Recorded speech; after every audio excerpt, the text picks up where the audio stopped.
అందరికీ నమస్కారం. నా పేరు doctor Surendra Nagulapati, consultant vascular and endovascular surgeon, Vikas hospitals, Guntur.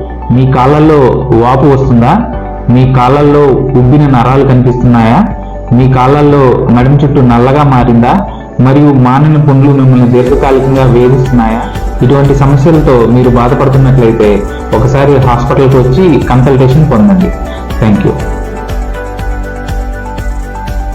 Friends, PG న్యూస్కి స్వాగతం. ఉద్రిక్తులు ప్రారంభమైనప్పటి నుండి మూడవసారిగా కువైట్ విదేశాంగ మంత్రిత్వ శాఖ ఇరాన్ రాయబారిని పిలిపించి తమ దేశాన్ని లక్ష్యంగా చేసుకొని కొనసాగుతున్న దాడులపై అధికారిక నిరసన తెలిపింది. విదేశాంగ మరియు తాత్కాలిక ఉపమంత్రి రాయబారి అజీజ్ రహీమ్ ఆల్ దైహానీ ఇరానీ రాయబారి మెహ్మద్ టౌటౌన్జీతో సమావేశమై తాజా దాడులను ఖండిస్తూ ఒక అధికారిక నిరసన పత్రాన్ని ఆయనకు అందజేశారు. అంతకుముందు పౌర సదుపాయమైన కువైట్ అంతర్జాతీయ విమానాశ్రయంలోని ఇంధన ట్యాంకులపై డ్రోన్ దాడి జరిగి అగ్ని ప్రమాదం సంభవించిన నేపథ్యంలో ఈ చర్య తీసుకున్నారు.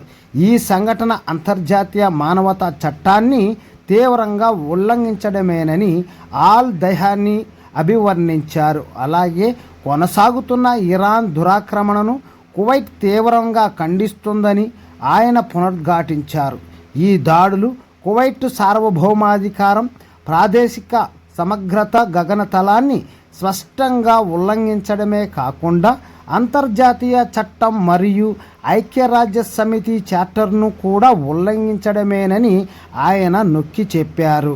అయితే ఈ ఉద్రిక్తల పెరుగుదల ప్రాంతీయ, అంతర్జాతీయ శాంతి భద్రతలను దెబ్బతీస్తుందని హెచ్చరిస్తూ దాడులను తక్షణమే నిలిపివేయాలని, వాటి పర్యవసానాలకు ఇరాన్ను పూర్తిగా బాధ్యురాలిగా చేయాలని ఆయన పిలుపునిచ్చారు. ఐక్యరాజ్య సమితి చార్టర్లోని ఆర్టికల్ 51 ప్రకారం దేశానికి స్వీయ రక్షణ చేసుకునే సహజ హక్కు ఉందని కువైట్ అధికారిక పరిమితంగా ధృవీకరించారు. ఓకే ఫ్రెండ్స్, ఇలాంటి మరెన్నో లేటెస్ట్ అప్డేట్స్ ఎప్పటికెప్పుడు మీరు వెంటనే పొందాలనుకుంటే ఇప్పుడే మన ఛానల్ని సబ్స్క్రైబ్ చేసుకొని బెల్ ఐకాన్ యాక్టివేషన్ చేయండి. అలాగే వీడియోకి లైక్ చేస్తూ మీ ఫ్రెండ్స్, మీ ఫ్యామిలీ మెంబర్ అందరికీ షేర్ చేస్తూ మన ఛానల్కు సపోర్ట్ చేస్తారని ఆశిస్తున్నాను. Okay friends, bye, take care. మరొక వీడియోలో మరిన్ని విషయాలతో మళ్ళీ కలుద్దాం.